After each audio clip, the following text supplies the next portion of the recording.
Welcome, my name is Vincent. Today we'll be discussing platinum analogues and their use in cancer chemotherapy. Please keep in mind the information provided is educational and informational purposes only. In no way is this material intended to recommend a particular product or therapy or otherwise substitute for clinical judgment. So today we'll be discussing platinum chemotherapy. In particular, we'll be discussing the agents cisplatin, carboplatin, and oxaliplatin. We'll be going over the side effects, particularly Milo suppression and nausea and vomiting. We'll also be discussing the cell cycle. We'll be discussing mechanisms of action of these drugs. In particular, we'll dive in pretty deep with apoptosis. And let's begin. And I always like to give a little bit of history with these presentations. So let's start here. Where did the first platinum agent come about, or how was it discovered? It was discovered by this gentleman here, Dr. Barnett Rosenberg, when he was working at Michigan State as a Michigan State professor in the 1960s. And this discovery was very serendipitous. Dr. Rosenberg was looking into the effects of electric fields on the growth of bacteria. And he noticed that the bacteria cease to divide when placed in an electrical field. And over the course of about 5 years, he and his team nailed it down, or pinned it down, that the cause was a phenomenon with the platinum electrodes that they were using. And this took about 5 years of intense research between him and, like I said, his team. This was in 1965 that they originally found this, but it wasn't until 1969 that they isolated the compound. He was studied as a physicist. He opened up a biophysics department when he went to the University of Michigan, Michigan State. And then, like I said, he eventually found cisplatin, which has been used effectively against solid tumors. He used it in solid tumors at that time.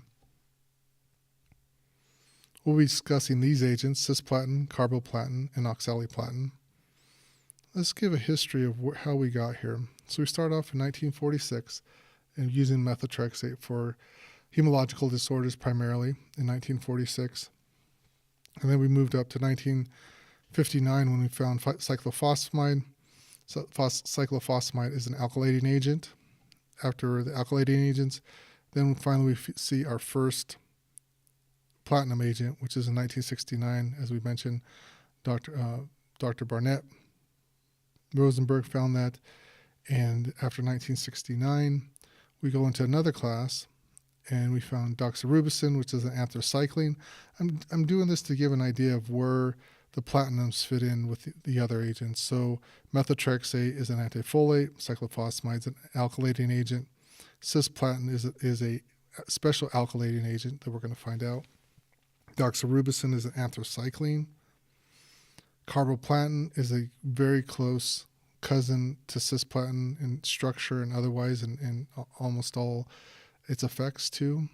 Then in 1993, we found taxanes, which again is a different class than any of the other ones before.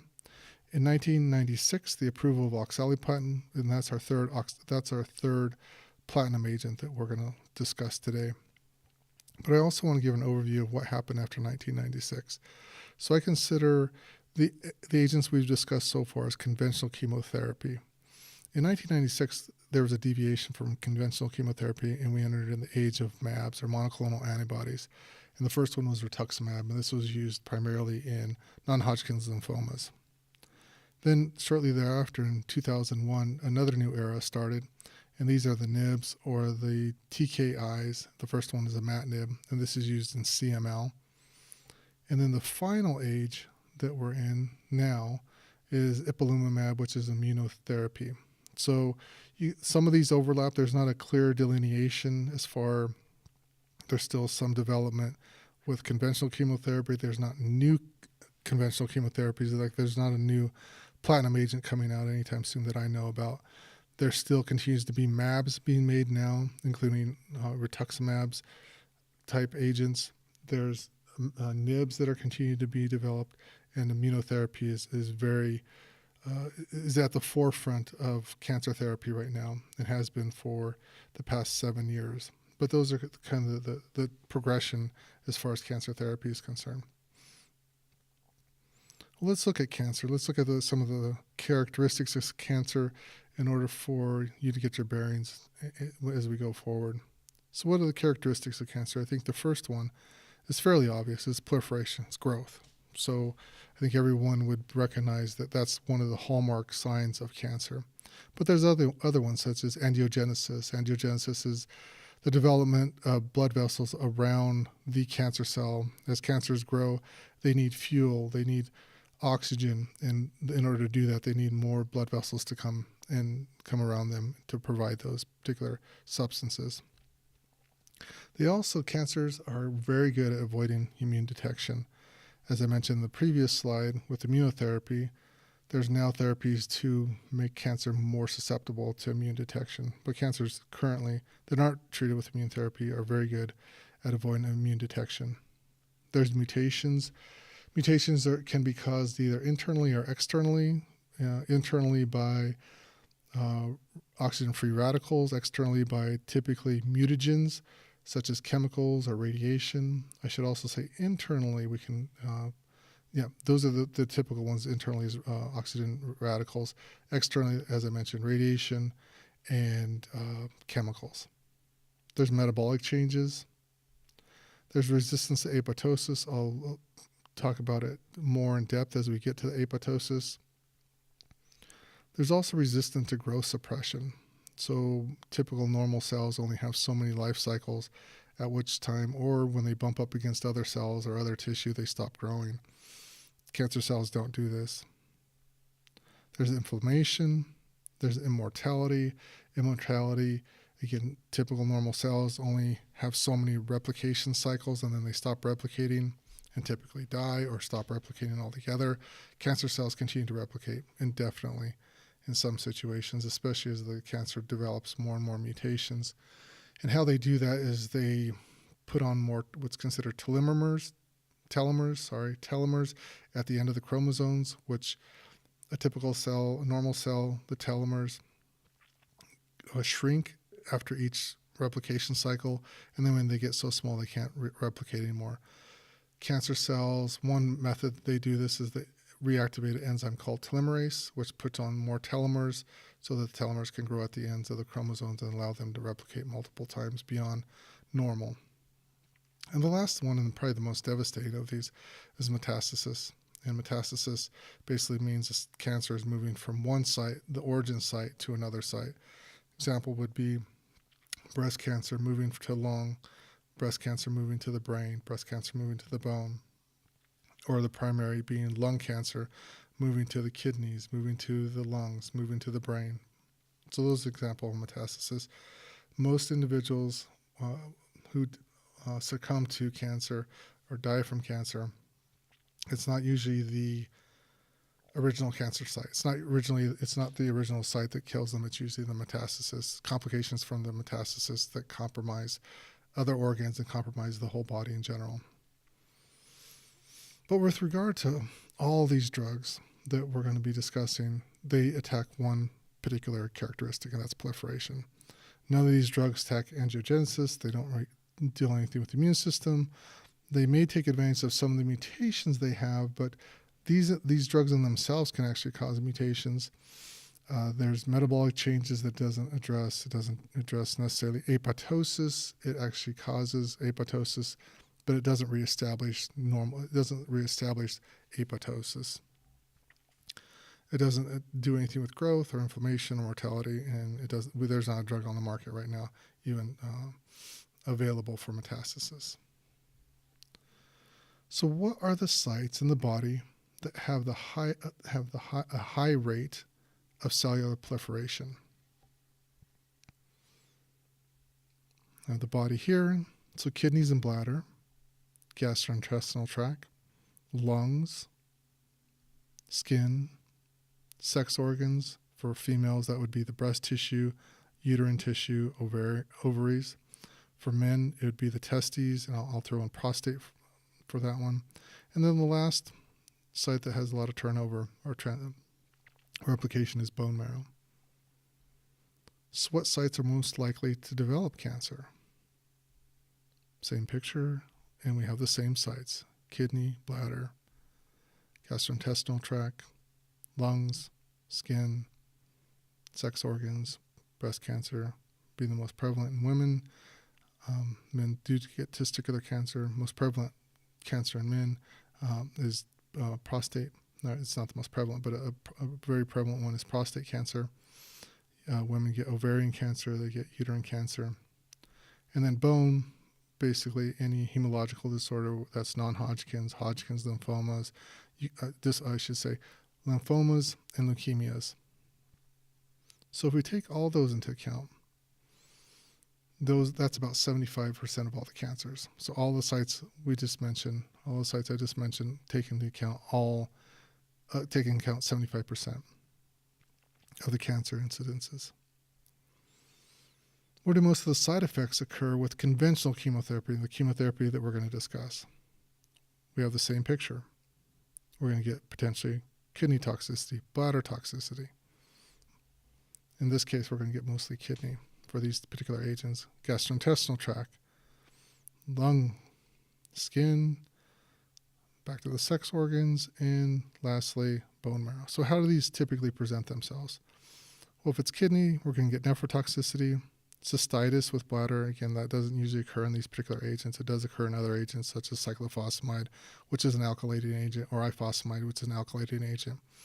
But we're going to look at, as far as nephrotoxicity, cisplatin has a lot of nephrotoxicity, probably of all the agents that we're going to deal with, or all the chemo agents available. It's one of the most nephrotoxic. Gastrointestinal tract, we're primarily looking at nausea, vomiting, mucositis. Cisplatin is a very prevalent agent that causes a lot of nausea and vomiting. Pneumonitis, not too prevalent but can occur. Skin, we're going to alopecia, which is loss of hair, and rash. Most of these agents that we're going to discuss cause some degree of alopecia, and cisplatin in particular, again, is pretty bad in that. Amenorrhea, aspermia, both can occur with these agents, and all these agents have myelosuppression to a certain degree. Cisplatin, again, is the worst out of all of them. So let's spend some time looking at myelosuppression, because I think that one, as far as conventional chemotherapy is concerned, is the most prevalent across the board, whether we're talking about methotrexate, whether we're talking about cyclophosphamide, cisplatin in our case, oxaliplatin, and carboplatin. All right, let's start here.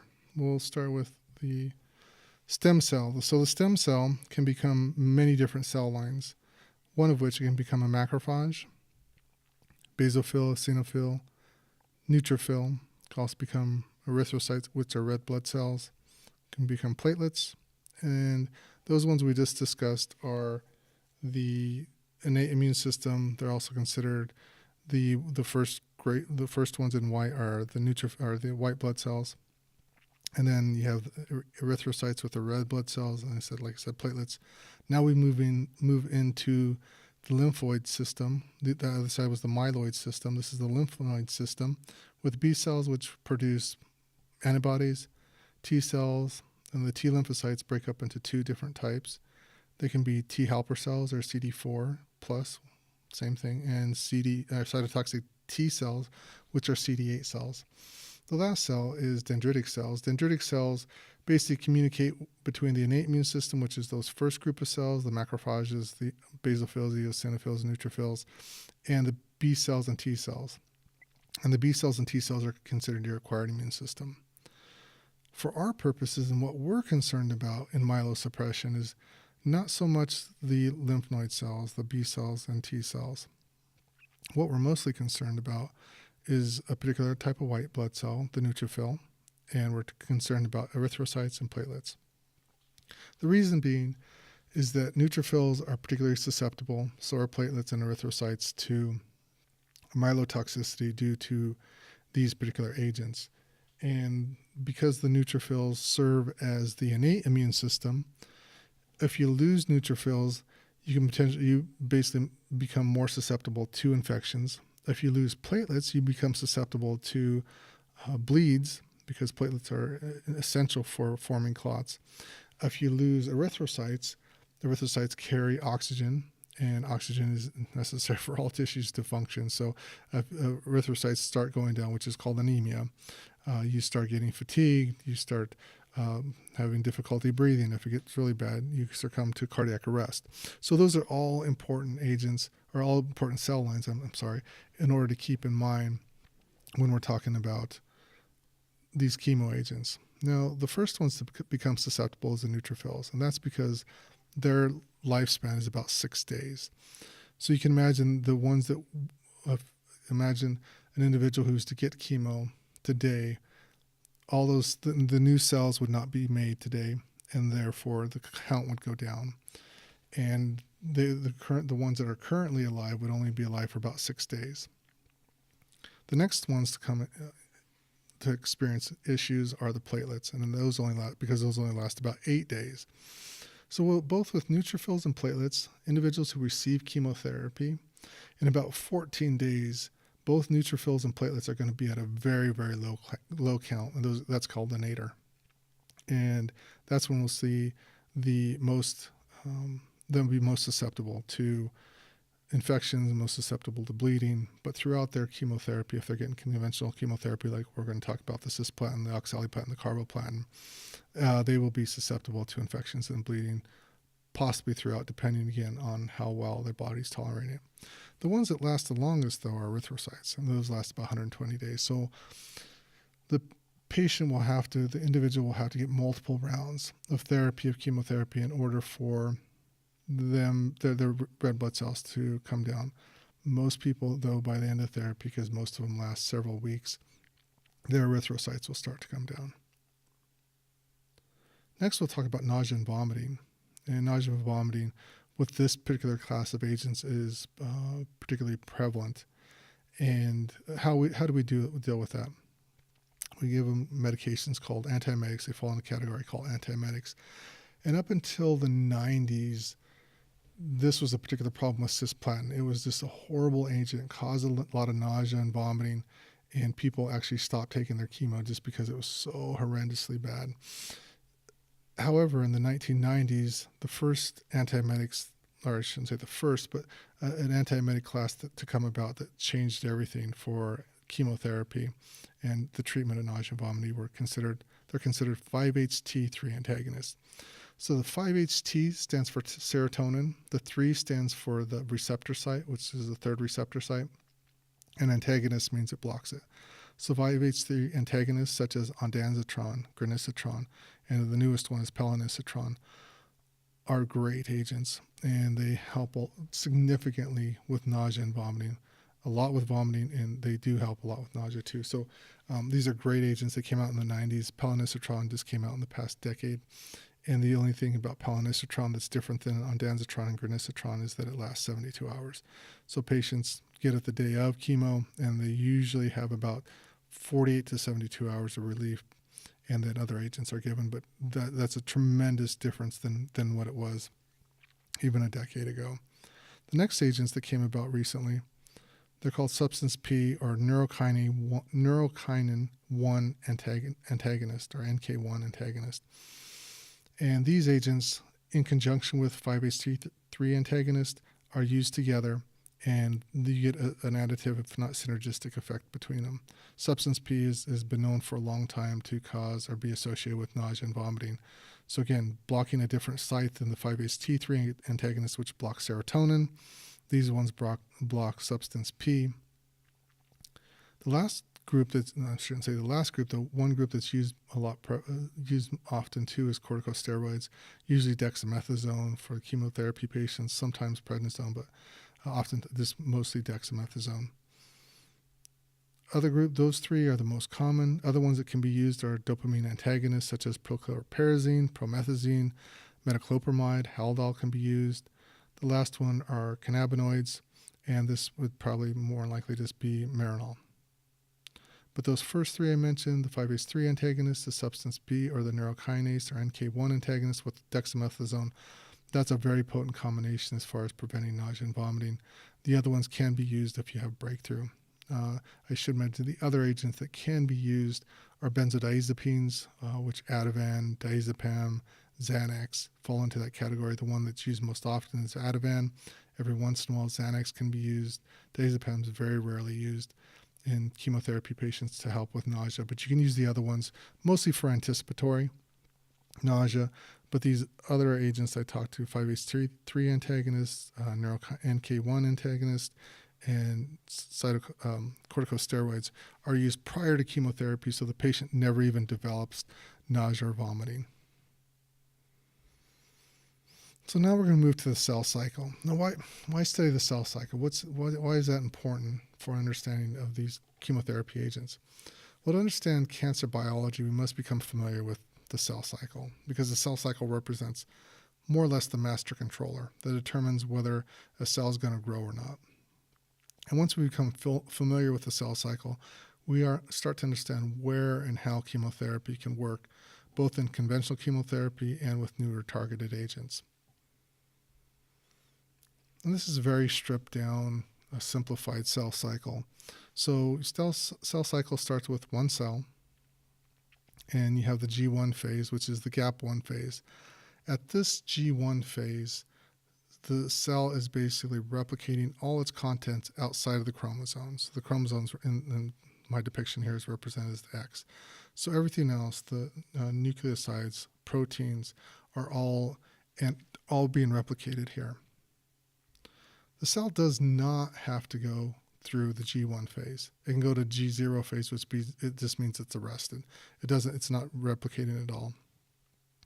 If it does make it through the G1 phase, then it enters what's considered the S phase. And the S phase is the synthesis phase.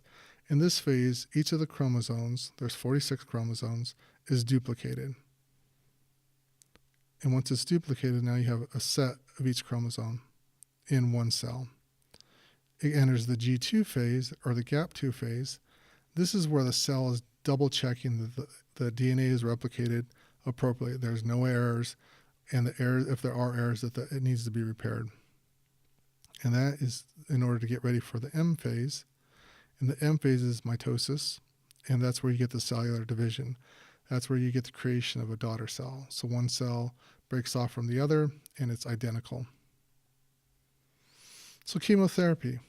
Where does chemotherapy work? How does it work? In our case, what are the primary cellular targets of conventional chemotherapy? What we're going to be dealing with in this case is DNA replication, DNA repair are the two primary sites of action for the platinum agents. So we'll go back to the cell cycle. It's not going to happen in the G1 phase because you're not dealing with DNA replication or DNA repair. DNA replication happens in the S phase, and that's where we're going to have our platinum agents have activity.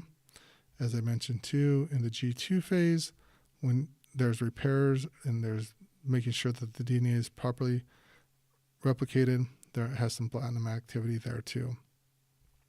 So let's get into the mechanism of action, the exact mechanism of action. This is the structural, these are the structures for the platinum agents. So the cisplatin on top left, carboplatin, then oxaliplatin on the bottom.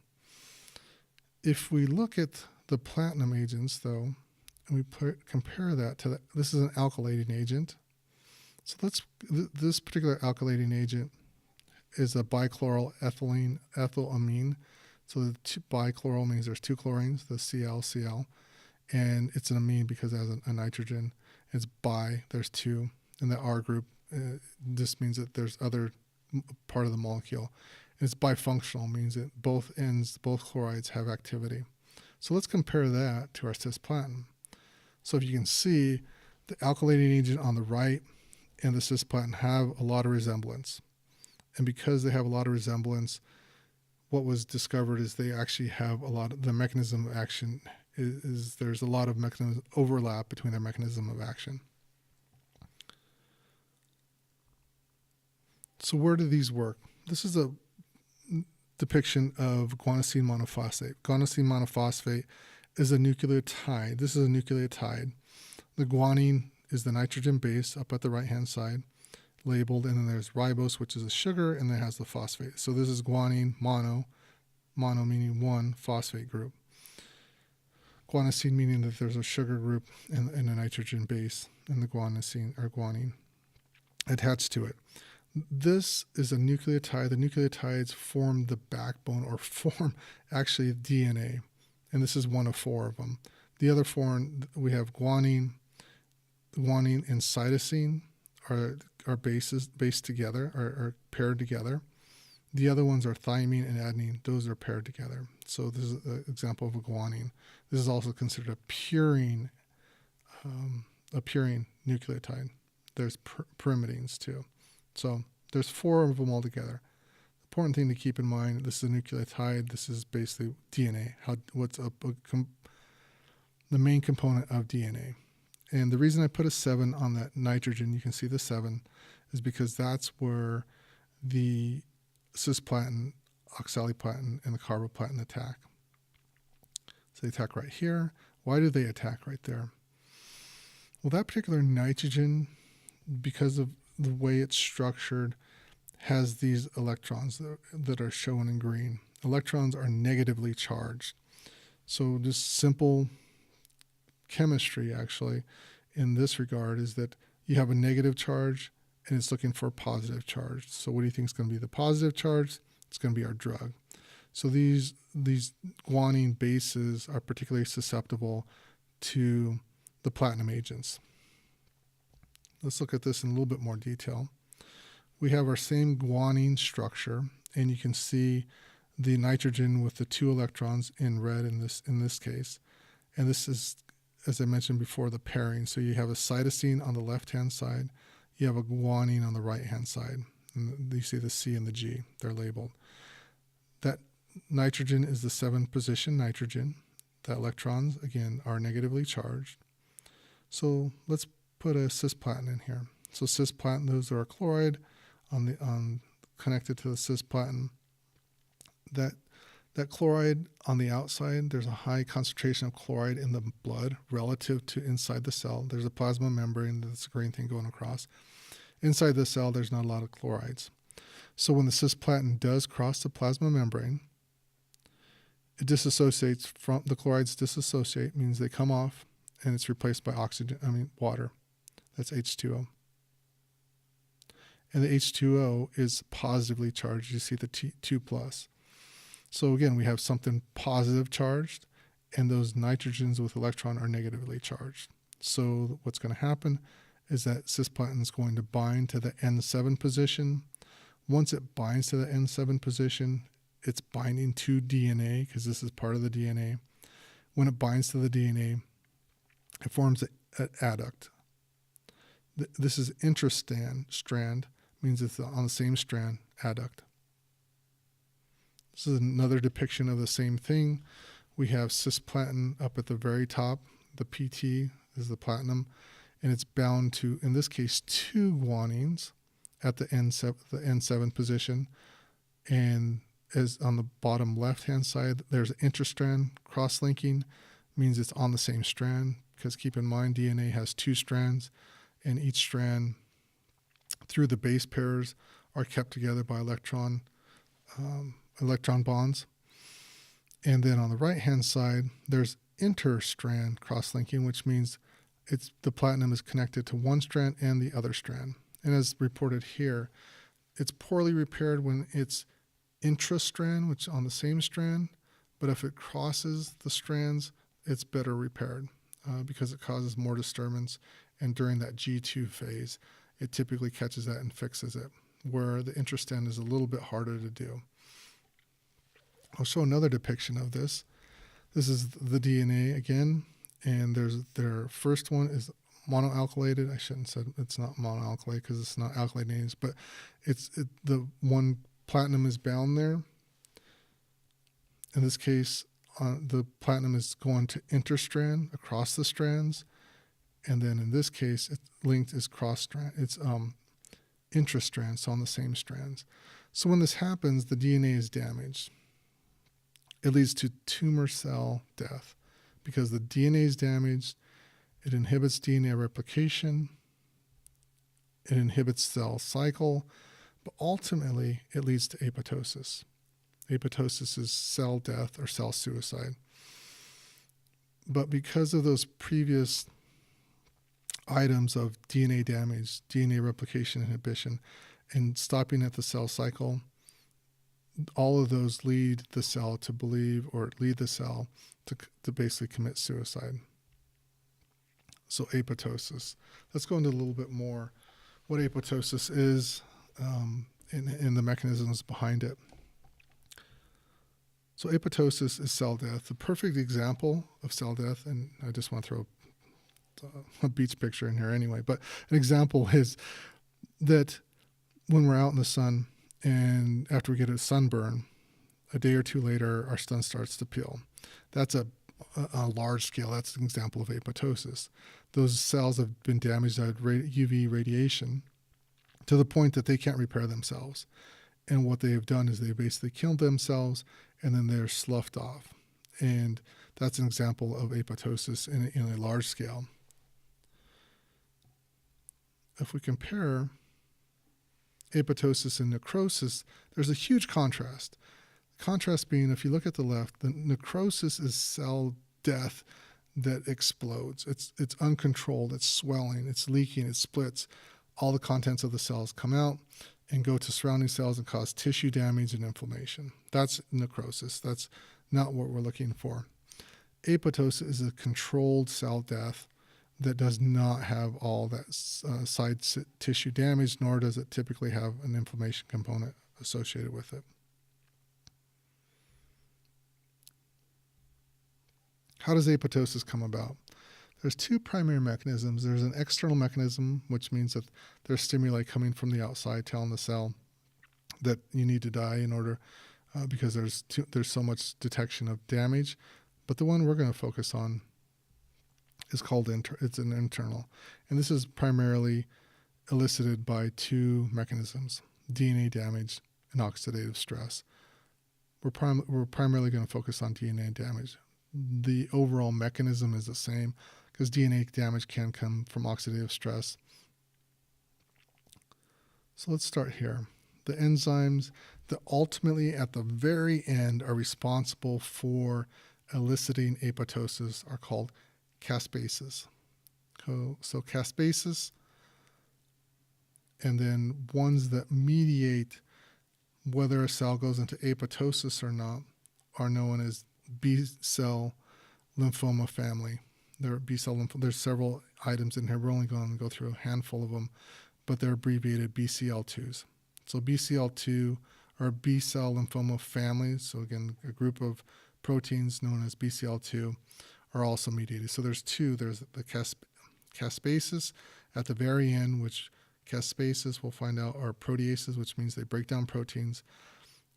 How the caspases ultimately get activated is through the BCL2s. So let's start with caspases. Caspases are cysteine-rich aspartate proteases.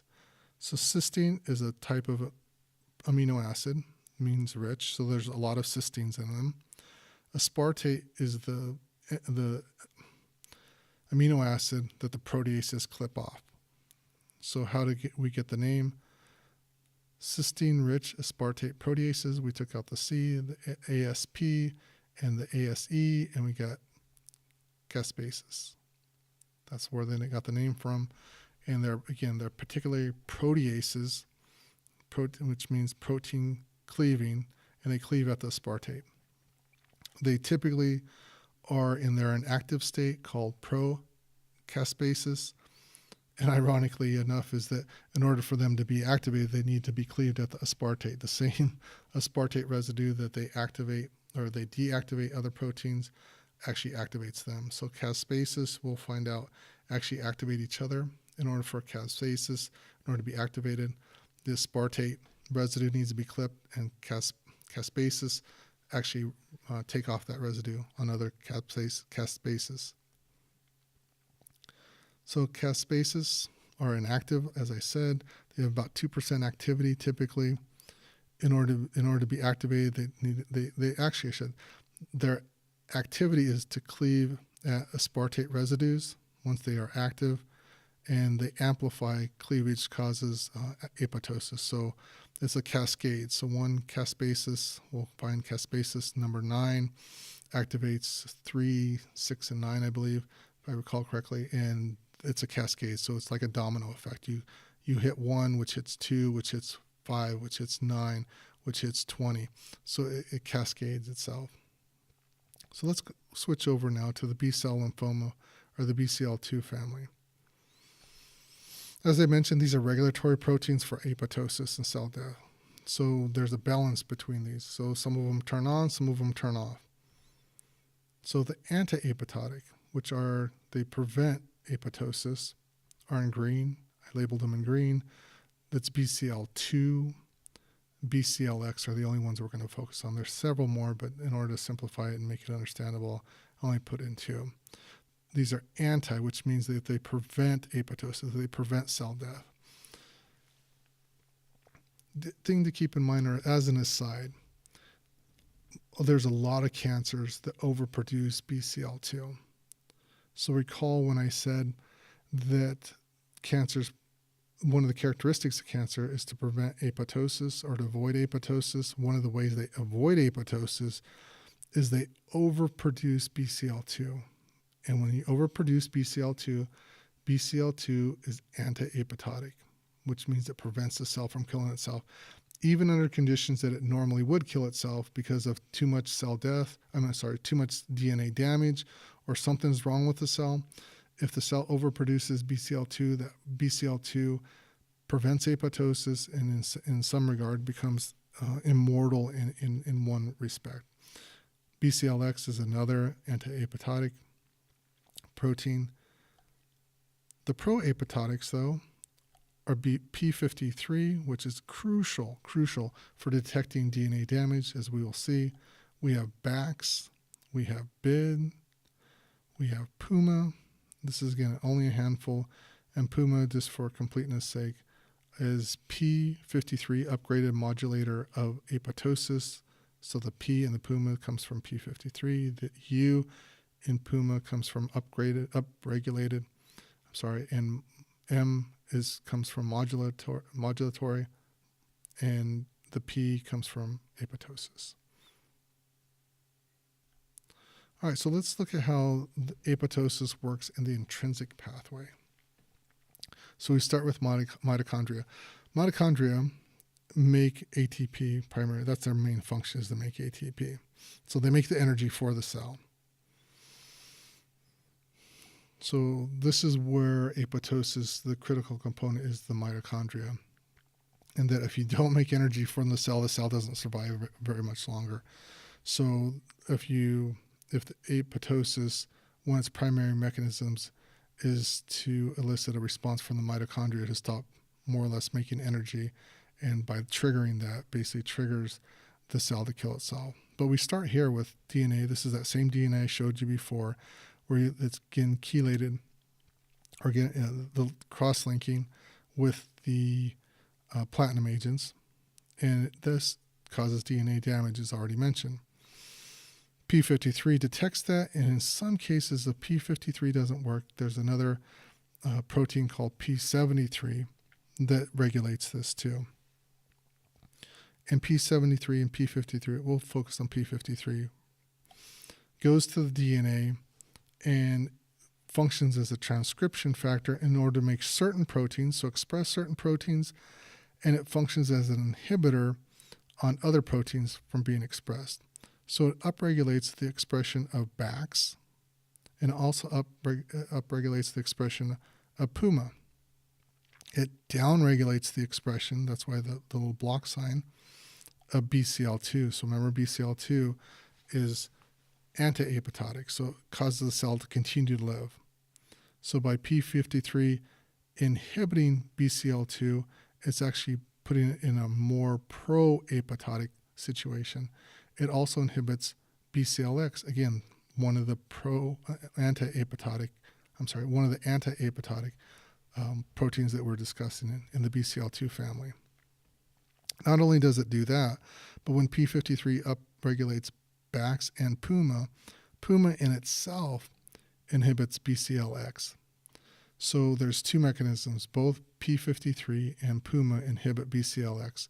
So again, tilting the cell to be in apoptosis. There's also P53 also upregulates BID. And what does BID do? BID, well, I should say that BCLX inhibits BID, but BID's function is to give a conformational change to BAX. So P53 upregulates the expression of BAX. BID transforms BAX into a protein that once they come together, there's an oligomer. They come together as an oligomer. The oligomer with multiple BAXes, that's what oligomer is. Multiple BAXes come together. They poke holes in the mitochondria. Well, what prevents that sometimes is the BCLX can also inhibit BAX.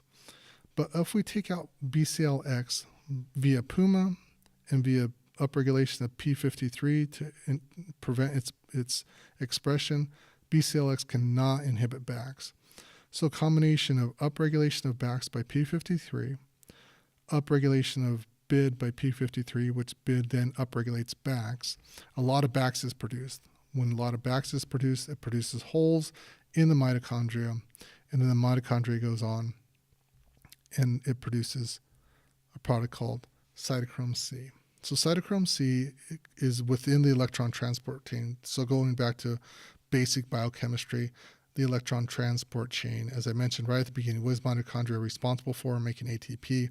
Cytochrome C is one of those proteins that carries electrons to produce the proton gradient in order to make ATP. But when the mitochondria is damaged and there's holes put into it, the cytochrome C is spilled out into the cytosol. Once it's spilled out into the cytosol, it can then bind to APAF1. And this is APAF1 is called appropriately apoptotic protease activating factor 1. That's again apoptotic protease activating factor 1. And it has 6 binding sites, and of those 7 binding sites, and all 7 binding sites get occupied by cytochrome C.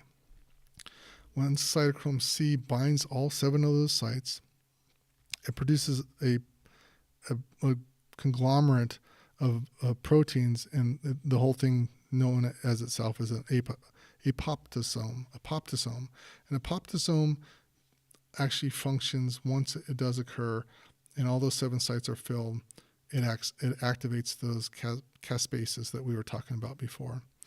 We have procaspases, number 9, as I mentioned before, and this is the reason I put it in purple. Everything in red is activated. The reason I put it in purple is it's inactivated. It's a pro. It means it's ready to go. But when this apoptosome becomes activated, then it activates caspase number 9. So caspase number 9 then goes on to activate other caspase 3, 6, and 9. 3, 6, and 9 then activate what are considered death substances. Those death substances then signal the cell to apoptose. So that's the full gamut, to some degree simplified, but the full gamut of the apoptosis intrinsic pathway. And that is ultimately what leads to this. So to start from the beginning and then to go to the end is that there's cell damage, which basically tilts the cell to it signals the internal cells, and in particular P53. A lot of damage has occurred.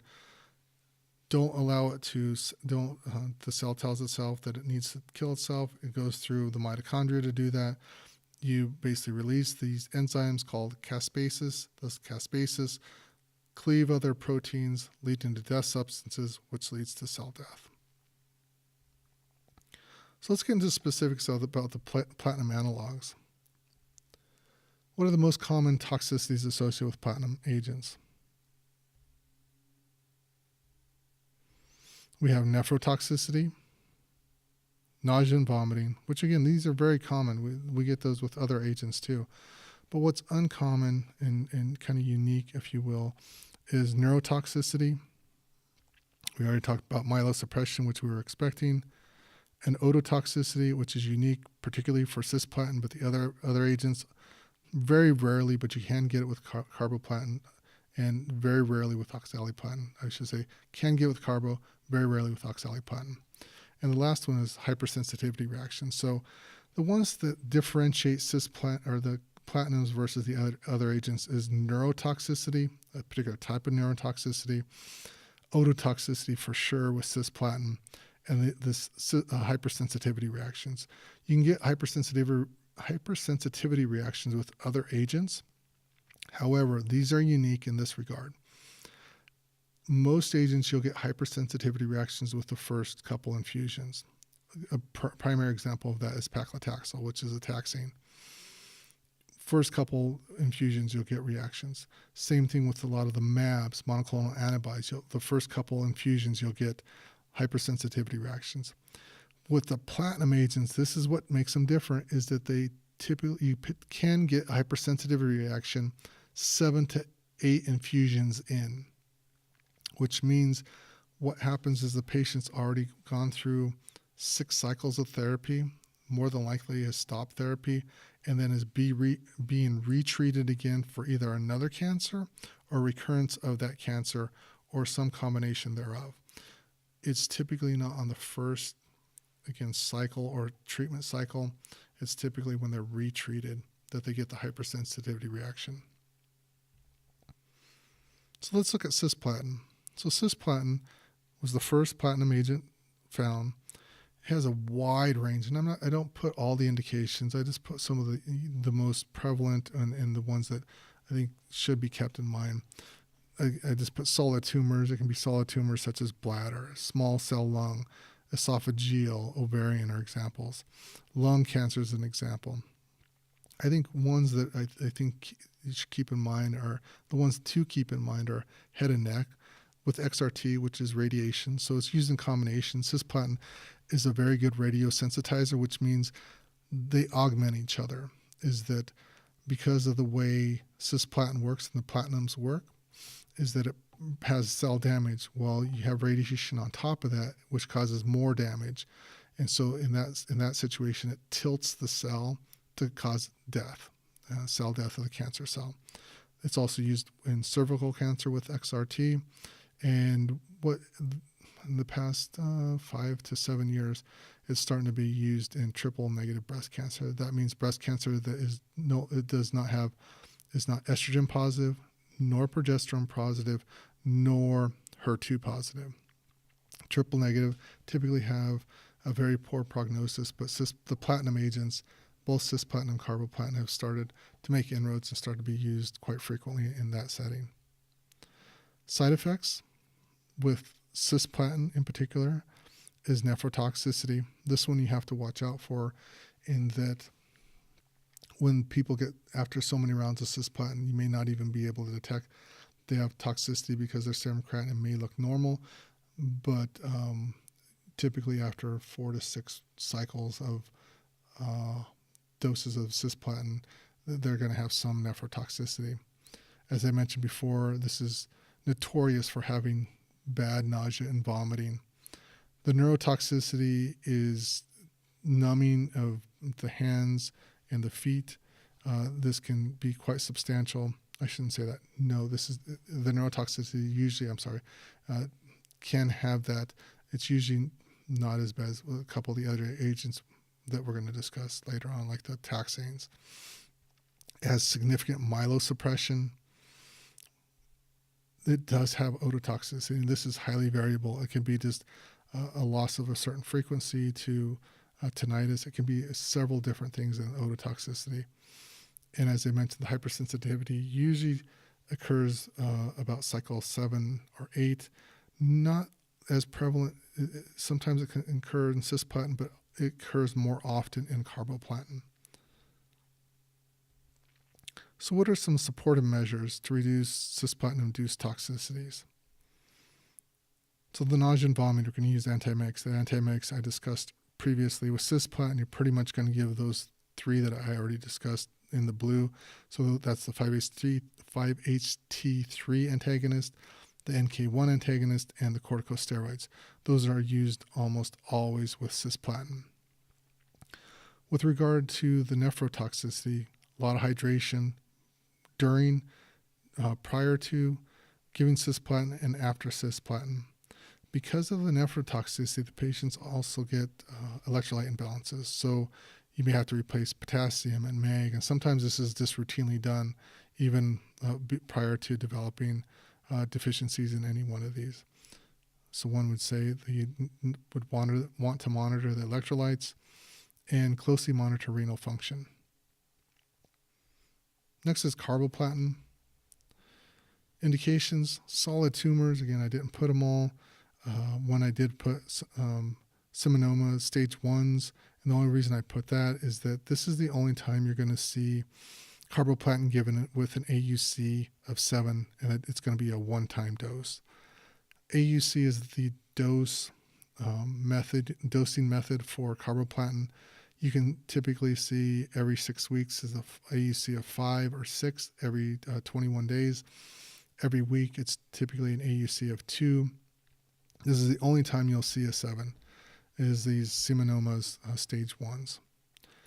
Thing to keep in mind too with carboplatin, it's basically like cisplatin for a lot of indications, and providers oftentimes will substitute one for the other because carboplatin has, as far as the side effect profile is concerned, is same as cisplatin but much better outside of myelotoxicity, and we'll talk about that here.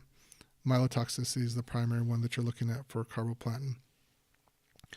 The hypersensitivity, as I alluded to, is typically more prevalent in carboplatin, and again, about the 7 or 8 or 9 infusions. So that's the time to be aware of the hypersensitivity reactions. And in those situations, everyone has to just be more aware. There's some nausea and vomiting. I'm not going to say it's just not as bad as the cisplatin. So some clinical pearls, some things to know about that. There's a particular formula for calculating the dose for carboplatin, and that's called the Calvert formula.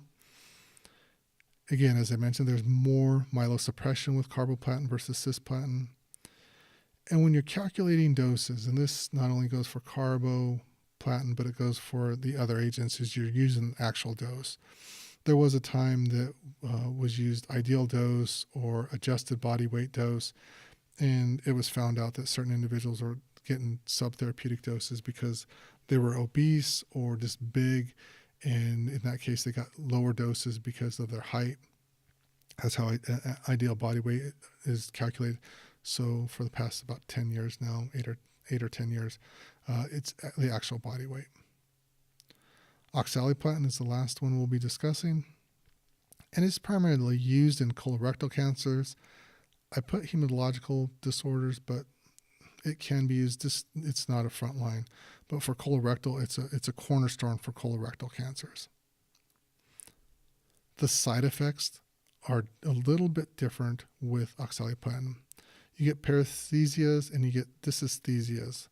And what are these? These are neurological disorders. This is the nephrotoxicity coming about. And you get these esthesias, paresthesias and dysesthesias. You get it in the mouth and throat, and you get it on the hands and extremities. And the reason you get it is in oxaliplatin, this is a key component to know, is that you get it on cold exposure, which is unique to all the platinums, unique to all the drugs that I know about, is that individuals exposed to cold, whether it's cold weather, a cold room, if they drink something cold, they shouldn't be drinking anything cold when they're getting infusions for sure. And I would say 24, if not 48 to 72 hours after, if not longer. Just tell them to always drink warm liquids because their throat can start getting tingly. If they drink something cold, it's even worse. Their mouth can have that sensitivity too, so nothing cold whatsoever when they're on oxaliplatin. If it's in the winter, tell them to bundle up very well and just not to be exposed to cold weather at all. So I basically told you what are the supportive measures to minimize oxaliplatin-induced acute neuropathies. Just avoid cold weather if they can. Stay inside if it's the wintertime. Bundle up if they have to go out. Avoid all cold drinks, and I should also put cold food of any kind while they're getting oxaliplatin. The extremities are particularly sensitive. So the mouth area, the throat is sensitive, but also the extremities, so hands and feet. And that concludes the discussion about platinums. Thank you for listening. Thank you. Goodbye.